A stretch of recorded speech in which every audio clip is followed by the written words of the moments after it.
apesar de ter me mudado para Brasília, eu ainda permaneço na direção da Cruzada Espírita Suburbana como secretária-geral.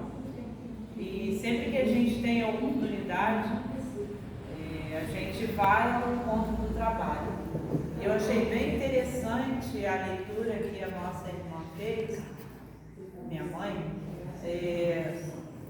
quando no finalzinho, né, Emmanuel fala que quando nós estamos com o nosso pensamento, né, conectado ao alto, quando a gente realmente está sintonizado, a gente anda na luz, né? Então, nós temos 24 horas e o que a gente faz dentro desse período de 24 horas?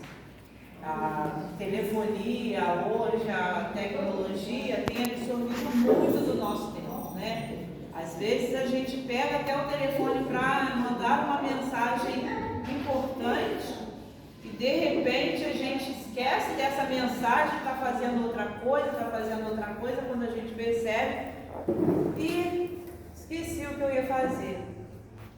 E isso é muito natural porque nós estamos envolvidos nesse planeta que está se transformando, está mudando, está saindo da categoria de provas e expiações para entrar numa categoria melhor, né? Numa categoria de regeneração.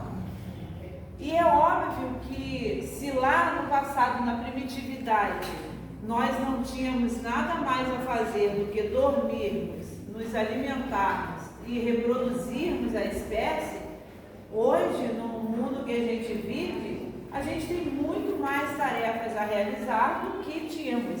E daqui para frente a gente vai ter cada dia mais tarefas. Cada dia a gente vai ter mais situações que nos envolvem de tal forma que quando a gente percebe, é noite. Quem de nós não diz assim, meu Deus, eu acabei de acordar, está na hora de dormir e eu não dei conta do meu dia. Então, isso tem acontecido com muita frequência, né? A gente tem uma sensação de que o tempo está assim, voando. Apesar de milésimos de segundo terem sido tirados das nossas 24 horas, poderia não representar nada, mas representa muita coisa, segundo os cientistas.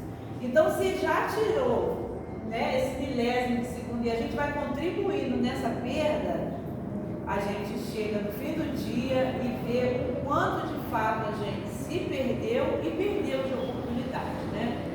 Então, quando eu estava ainda lá em Brasília, antes de vir para cá, para o Rio, na semana passada, os amigos espirituais que sabem da minha vontade de estudar, porque todas as vezes que a gente tem a oportunidade de estar falando, não é para ninguém, a gente fala para gente, né? Que tem alguém generoso que tem vontade de ouvir o que a gente fala.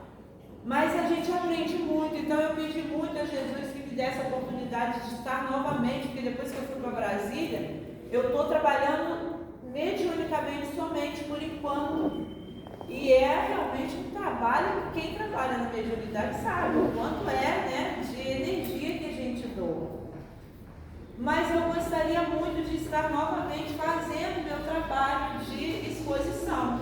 Além do culto do Evangelho lá que a gente faz toda segunda-feira, agora pelo canal Paz e Bem, Espiritismo Cristão, eu não estava tendo oportunidade de estudarmos assim, né, juntos. Eu fiz essa prece bem antes até de pensar que estava chegando o dia de vir para cá. E quando se aproximou o dia, alguém falou no meu ouvido, olha, você vai procurar as meninas lá para fazer a exposição da sexta-feira. Aí eu falei, vocês não sabem nem se eu tenho praia marcada? Graças a Deus não tinha, né? Porque nem Deus de praia tem hoje. Enfim, meus irmãos, foi uma alegria muito grande, né? Porque sempre que eu ofereço algo de trabalho para casa, para a cruzada, para as irmãs, eu tento oferecer sempre o melhor de mim. E nunca é recusado, graças a Deus. Tudo bom com a senhora? Tudo bom. Graças a Deus. Que bom, fico feliz. Então, hoje, meus irmãos, os amigos espirituais me orientaram a falar sobre um capítulo do livro Os Mensageiros. 49 capítulo. Fala da máquina divina. E eu achei muito interessante porque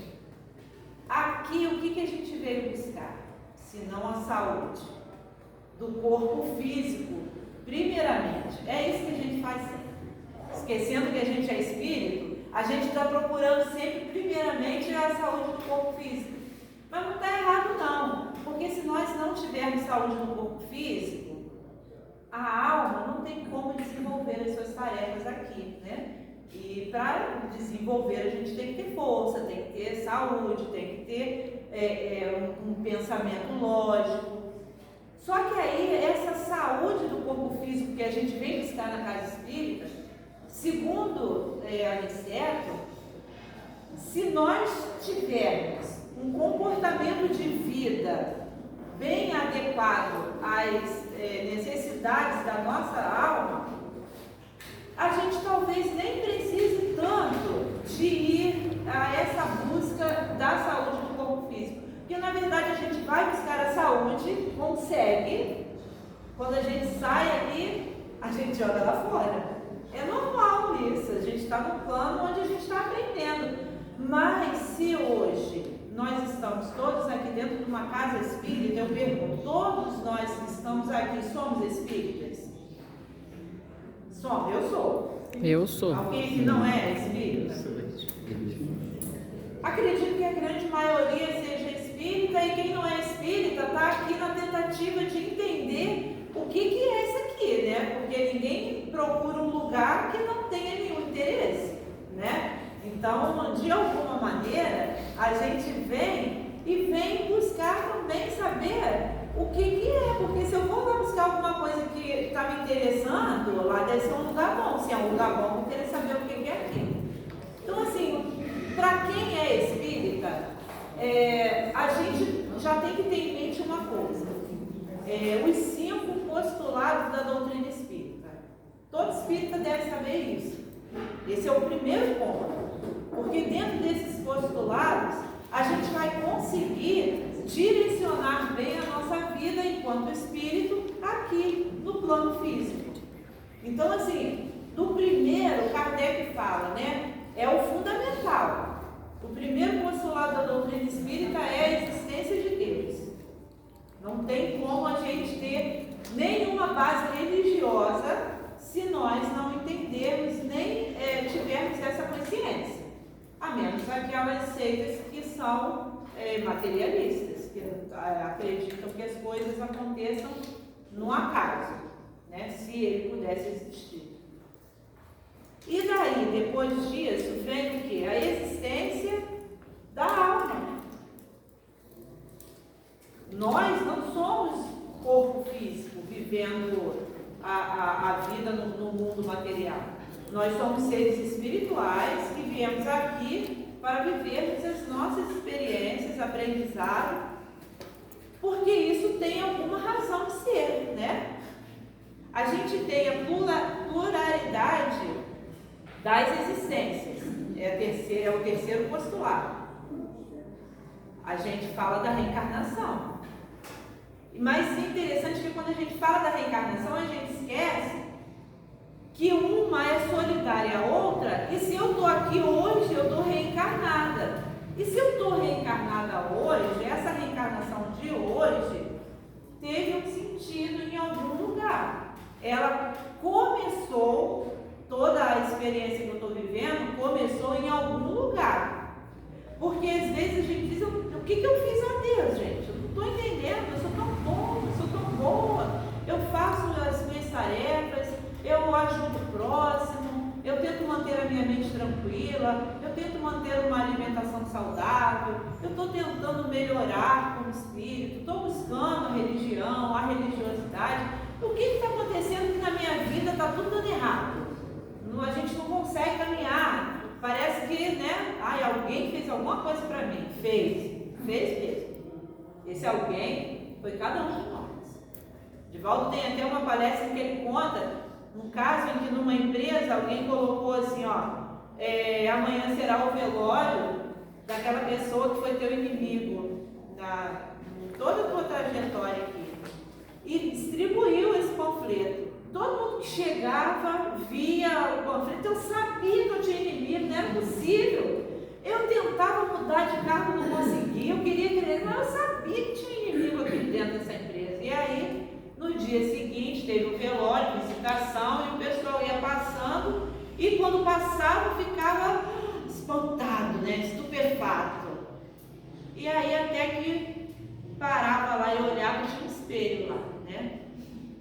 E, de fato, o inimigo sou eu. Eu não tenho maior inimigo, eu só tenho uma, que sou eu mesma. Sou eu que me boicoto, sou eu que faço o que não tem que fazer, sou eu que faço o que eu não deveria fazer. Então, assim, se a gente for observar todas essas coisas, né, elas estão interligadas. E aí entra a reencarnação, entra a pluralidade das existências. E aí a explicação de muitas coisas que têm acontecido conosco. Depois vem a pluralidade dos mundos habitados. A gente olha aí, não precisa ser espírita para ver a obra de Kardec, que ele fala sobre isso, não, que os espíritos nem falar sobre isso, não. É só a gente pegar aí, né, um microscópio, ir aí em algum local que dê para fazer uma visualização planetária, e a gente vai ver que tem muito, né? Então, assim, para que Deus criaria tanto mundo? Só no nosso sistema solar, hoje, salvo engano, são 8, não é isso, Fátima? Tirou o Plutão, não é isso? Ficaram 8 planetas. Para que a gente quer 8 planetas? É como uma casa, né? Eu vou construir só eu e meu esposo, eu vou construir 10 aposentos. Mas eu não tenho filho, para que eu vou construir tanto aposento? Isso eu. Para que Deus vai construir mundo sem que ele seja para uma utilidade? Então a gente entende essa pluralidade dos mundos habitados. Pode ser que não seja como um corpo como o nosso. Mas quem diz que a humanidade é feita de corpos físicos como o nosso? Se a gente olhar para trás lá na primitividade, os corpos nem eram iguais hoje. Então é só uma questão da gente olhar com lógica, com observação clara, sem preconceito, e a gente vai achar, sem que ninguém precise dizer nada, algumas respostas que são assim imprescindíveis para a gente continuar a caminhar. Ok, o quinto conceito da doutrina espírita. Eu vou tirar uma cola que eu esqueci, gente. Como é que pode? Mas isso é normal, tá? A gente fala e acaba esquecendo. Mas vamos lembrar do primeiro? A existência de Deus, a existência da alma, a imortalidade da alma, a pré-existência, a pluralidade dos mundos habitados, a pluralidade da reencarnação, né, da vida. Mas eu não esqueci, não. A quinta é a comunicabilidade com os espíritos. É o que a gente veio fazer aqui. A gente veio aqui hoje fazer a comunicação com eles. E a gente faz isso o tempo todo, na verdade, né? Não precisa vir aqui na casa espírita, não. Se a gente fizer uma oração, se a gente entrar em contato com Deus, e mesmo que a gente não faça nada, eles vêm procurar. Principalmente aqueles que somos médiuns ostensivos. Porque, segundo Kardec, médiuns somos todos nós. Porque sentimos a influenciação dos outros espíritos. E é natural, porque nós não somos corpos físicos. Nós somos espíritos. Então, isso é assim, muito comum e natural que a gente, de repente, encontre com outro espírito, fale com ele e, de repente, a gente nem sabe que ele não é encarnado. Às vezes você está ali, conversa, fala, igual tem um caso que é engraçado, de um homem que estava querendo atravessar para o outro lado, tinha um muro do cemitério, e ele precisava passar na frente do muro do cemitério, mas ele estava com muito medo de passar ali. De repente veio um homem atrás dele, ele falou: o senhor vai atravessar? Ele falou: eu vou, mas eu estava com medo sozinho aqui de atravessar. Ele falou: eu também. Aí fomos embora. Quando chegou do outro lado, ele falou: muito obrigado pela sua companhia, né? Muito obrigado. Ele falou: nada. Quando eu era vivo, eu também tinha medo de atravessar assim sozinho. Deve ter morrido, deve ter vai, enfim. São coisas assim naturais. Gente,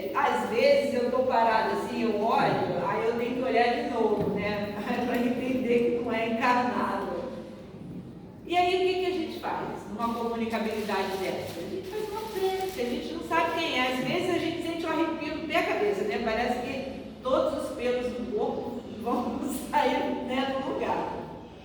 Às vezes é um arrepio tão ruim, né, que a gente já percebe que não é alguma coisa boa. Boa no sentido de quê? Da energia que o Espírito está emanando. Por que será que ele está ali, já que ele não é bom e eu sou tão bonzinho? Será que eu sou realmente bonzinho? Será que se eu fosse bonzinho, esse Espírito, né, tão, né, está aí me acompanhando? Ele não conseguiria encontrar sintonia. Então, se tá, isso é uma dica boa, né? Kardec fala que quer saber se o Espírito é um Espírito de luz, um bom Espírito, é só perceber o que ele está passando para você, se é bom ou mal. Se você está sentindo uma coisa que não é bom, não é boa, pode ter certeza que esse Espírito também não tem uma boa sintonia, uma boa vibração. O que a gente faz? Vou fazer uma desobsessão para mandar esse Espírito embora. Não. A gente vai fazer um trabalho em nós de reforma íntima, porque quando a gente caminha e cresce e sobe e vai para a luz, aquele que não quer a luz, ele vai fazer o quê? Sai fora. Vai ficar estacionado, ele não vai atrás da gente, ainda vai reclamar. Lá foi ele para a luz, eu não vou conseguir atrás dele. E não vai mesmo. Então a questão aqui da comunicabilidade com os espíritos não é a gente rechaçar, porque ele é um irmão, ele só está perdido. E nós já tivemos lá também, né? Hoje que a gente está aqui tentando se acertar. Mas de tudo isso, meus irmãos, desses 5 itens aqui que Kardec fala, o que isso tem a ver com o tema da palestra, o tema do capítulo que trata da máquina divina, corpo físico, um tabernáculo, como o Aniceto fala, temporário e sublime, que Deus nos concede para que nós possamos viver as nossas experiências aqui, encarnados. E a gente olha para o nosso corpo físico como se ele fosse uma cadeira, uma mesa, alguma coisa qualquer que vai ter uma durabilidade para sempre. Por mais que a única certeza que a gente tem é que a gente vai vir e vai desencarnar, porque ninguém vai morrer, tá, gente? Morrer, nem uma plantinha morre, ela só se transforma em adubo, ninguém aqui vai morrer. No máximo nós vamos trocar de roupa, de vestuário físico. Por que a gente tem que trocar? Porque a gente não tem a pluralidade das existências? Como é que a gente vai ficar numa existência crescendo e evoluindo? Porque se tem pluralidade de existência, tem objetivo. E o objetivo é tão somente crescer, ter virtude, chegar à perfeição, como Jesus nos ensina. Como a gente conseguiria chegar a essa virtude, a essa perfeição, com um corpo físico de 150, 200, 300 anos?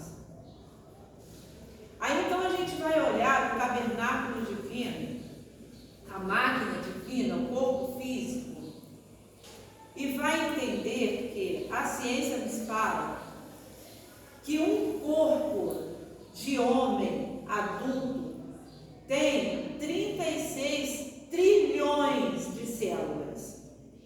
Um corpo adulto de uma mulher tem 28 trilhões de células.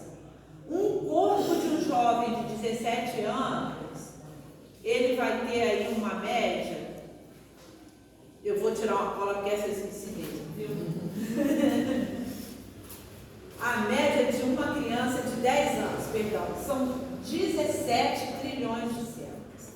E aí a gente fica perguntando, né? O que essas células fazem no nosso corpo? Elas se aglomeram e formam sistemas. E aí o André Luiz, ele teve a oportunidade de ter a visão dilatada pelo Aniceto e ele viu os 9 sistemas do corpo físico.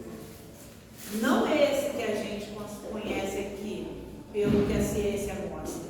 Ele viu pelo campo espiritual e viu como essas células se agregam para formarem esses centros forças, depois eles vão formar os órgãos, depois todos os órgãos agregados, o corpo perfeitinho. E esse corpo perfeito cabe a cada um de nós, segundo Aniceto, ter equilíbrio na nossa mente, porque ele tem um combustível que vem ter essa fonte, esse combustível, na nossa mente. E aí, de repente, a gente sente uma dor de barriga, a gente sente um mal-estar, uma fraqueza, uma diarreia, vômito, tremedeira, e a gente não consegue, às vezes, saber por quê. Não entrou em contato com nada que pudesse fazer mal, não comeu nada de ruim, fez uma alimentação em casa, saudável. O que está acontecendo?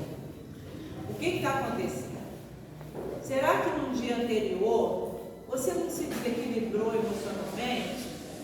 Será que no dia anterior você não desejou muito mal a alguém? Será que no dia anterior, no meio de uma situação delicada, você teve uma descarga elétrica de raiva e intoxicou o seu fígado? E da onde saem essas situações de desequilíbrio? Saem da nossa mente, não saem do nosso cérebro. Segundo ele, a gente precisa entender que o cérebro é a máquina que tão somente expressa o que eu, Jane, o que vocês, enquanto espírito, sentem, pensam. Isso vem da nossa mente. Segundo os espíritos, no livro dos espíritos, eles dizem a Kardec que o espírito, que é a centelha divina, ele tem uma sede, e essa sede é a nossa mente. E que por agora, diz Aniceto, nós não temos ainda condições de entender o que é a mente. Mas é simples, é só a gente ter uma desavença qualquer com alguém e depois olha para o nosso corpo físico. A gente vai entender mais ou menos o que é a mente. É aquela que se desequilibra, ou que se emociona, ou que fica muito feliz quando faz alguma coisa muito boa, ou quando recebe algo muito bom. E o nosso corpo físico vai sentir toda essa energia circulante. Então, na nossa corrente sanguínea, não passa apenas sangue, não tem apenas o sistema linfático. Ali vai passar a energia que o espírito está passando para a mente e a mente, consequentemente, está liberando no nosso corpo. Então, por que Jesus curou? Porque havia no corpo físico, que era comandado por aquela mente, alguma coisa que favorecia a emissão de energia magnética, do influxo magnético dele, a essa mente, que essa mente distribuía no corpo físico. E aí houve a cura. Havia esse desmerecimento? Poderia ser que sim, poderia ser que não. Mas havia necessidade de que Jesus mostrasse que era possível fazer. Mas a gente esqueceu de um detalhe. Até Lázaro, que foi ressuscitado, morreu. Nós não vamos permanecer aqui para o resto da vida eterna. A vida eterna é a vida espiritual. Segundo Paulo, quando nós estivermos na condição de espíritos puros, já aquele que não vou dizer igual Jesus, que Jesus já era o Cristo, né? Jesus já tinha passado na condição de pureza.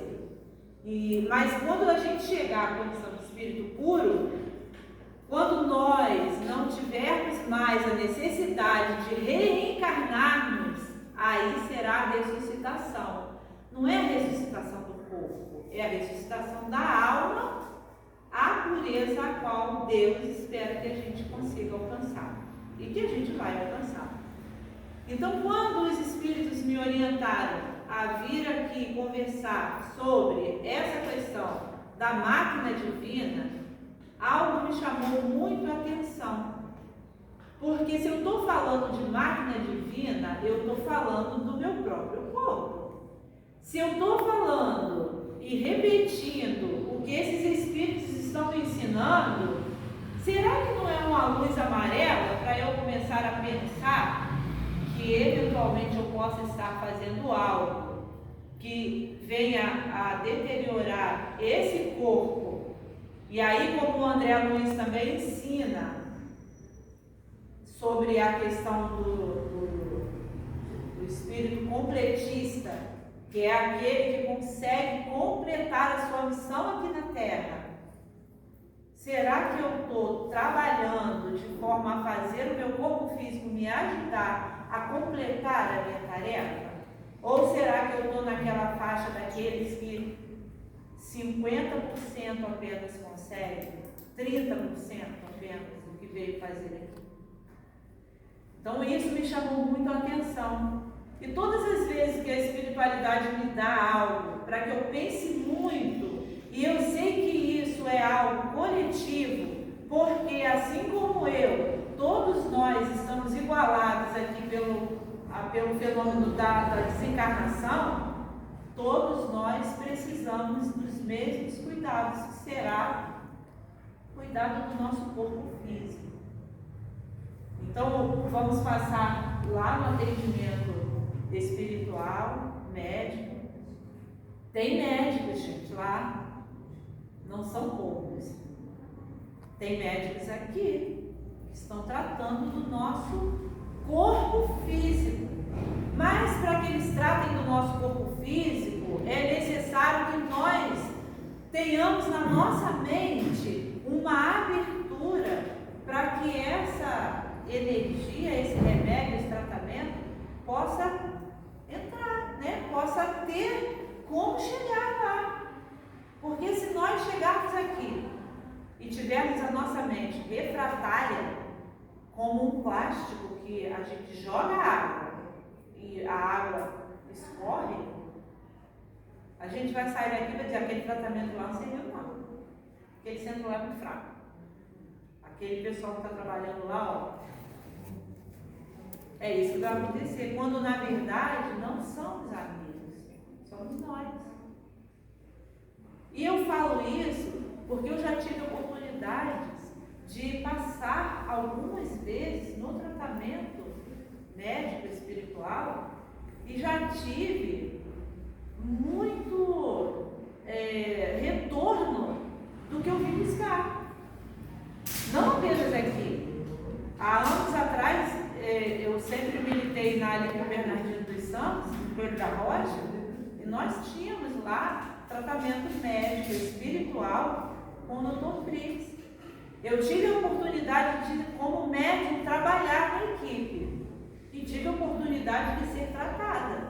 Eu tinha uma ultrassonografia que mostrava lá miomas no útero e fiz o tratamento e cirurgia. Fiz outra ultrassonografia e levei para a médica. Ela disse: não, isso aqui não desaparece, ou você tinha ou você não tinha. Então a outra estava errada. Deixei ela pensar o que ela quisesse. Eu tinha certeza de que eu tinha sido operada. E não foi só apenas essa situação, foram outras tantas. Aqui eu tive, e quero deixar relatado a bênção, que é bênção mesmo. Eu tive Covid 2 vezes, e das 2 vezes eu fiquei com sequela no meu ouvido. A primeira vez foi uma sequela que ficou muito chato, barulho irritante, mas de repente cessou. Na segunda, olha, eu vou falar uma coisa para vocês, foi muito difícil. Teve um dia que parecia que eu ia ficar maluca, de verdade, porque era um caminhão com escapamento furado. Imagina, o barulho de um caminhão já é incômodo. Imagina um caminhão com aquele negócio do cano de descarga furado, que faz aquele barulhão dentro da sua cabeça, todo mundo em paz, sossegado, e você com aquele som na cabeça. Eu não estava suportando mais. Aí eu vim aqui, passei o tratamento e saí daqui. Eu sabia que ia melhorar, mas eu não sabia quando. Naquela semana eu estava dentro do ônibus, uma pessoa passou e deu uma cotovelada na minha cabeça. Ai, aquilo, eu cheguei em casa enlouquecida, porque piorou muito. E aí eu parei, fiz uma prece e falei: Jesus, eu vou enlouquecer se o Senhor não me ajudar. Aí vim com o pensamento aqui, pedi o médico que me atendeu aqui que me ajudasse. Eu precisava ter uma solução para aquilo, porque senão eu ia ficar doida. Na hora eu tive a orientação, eu não estava aqui, eu estava lá materialmente, mas espiritualmente eu estava aqui. E ele me falou, você vai fazer isso, isso e isso. Mas não tive dúvida nenhuma. Fiz a orientação que ele me falou. Quando eu levantei da cama, eu não tive mais barulho. Eu estava tomando muito remédio forte, estava mexendo muito comigo, e nada do negócio melhorar. E quando ele me informou, me orientou, eu fiz. Aí tem um outro detalhe, né? Porque a gente recebe a orientação. Mas não adianta receber só. A gente está fazendo?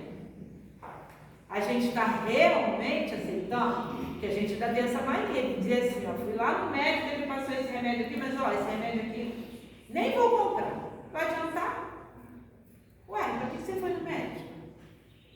Ah, mas esse médico não é bom, que aí você está sintonizado com a espiritualidade? Peça para a espiritualidade orientar esse médico.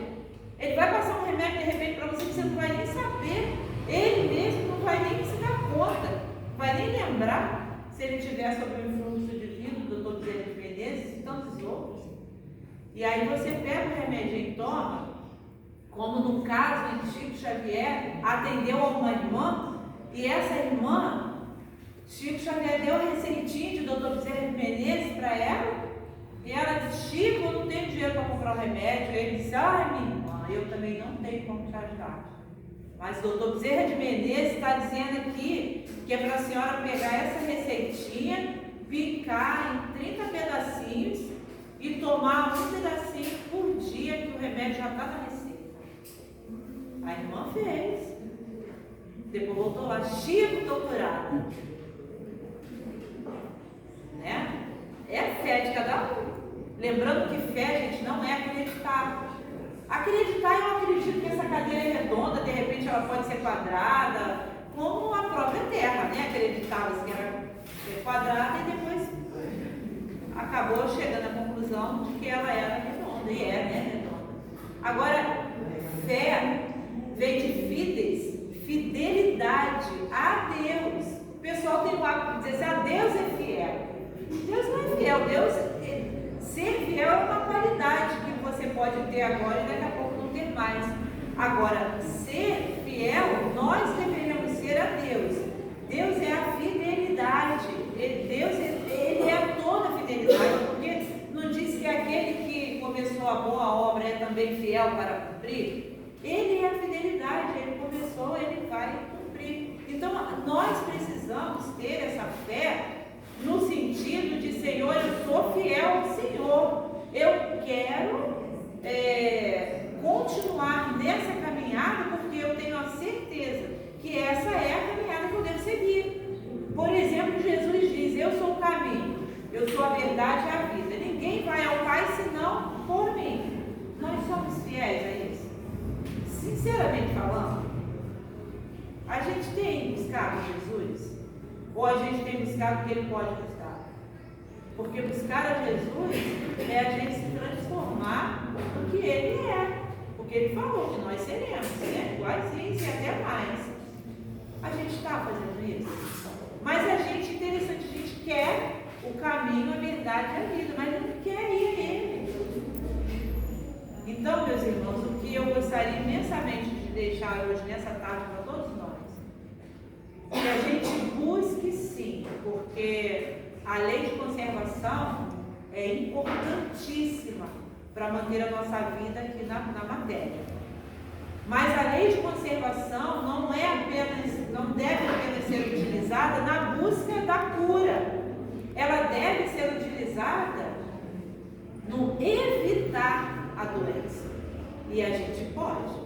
Existem situações que a gente traz e precisam ser passadas, porque a gente, lá na matriz perispiritual, a gente registrou lá a doença. E se a gente chegou aqui e ainda não teve essa força de se transformar, a doença vai fazer o seu papel. E que bom que quando a gente já está no momento de calma, de serenidade, de aceitação, de resignação, de fé em Deus.